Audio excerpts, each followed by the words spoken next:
Listi so pripravljeni, svinčniki našpičeni, misli pa tudi. Čas je, da okoli 60 mladih napiše pesem. Ampak preden mladi izlijejo na papir vsa svoja globoka čustva, pozor, tudi pisanje pesmi ima pravila. Se ne smemo jokati mi, ki pišemo, jokati mora tisti, ki bere, ne? Ali pa se smejati. Pri pisanju pesmi je treba biti namreč zelo zbran in vedeti, kaj bi rad povedal.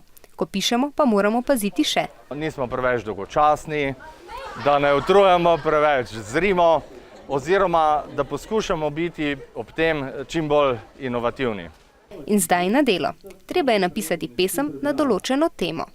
Napisal sem pesem o glasu, kje je glas in iz kje prihaja glas.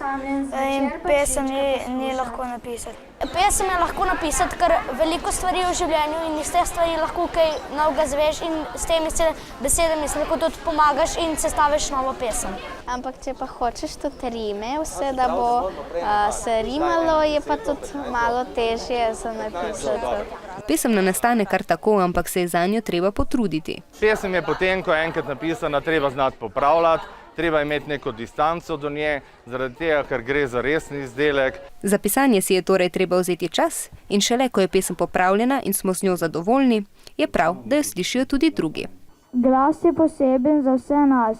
Glas v naravi je dober za nas in vas. Glas v mestu prihaja iz strojev in tovarn.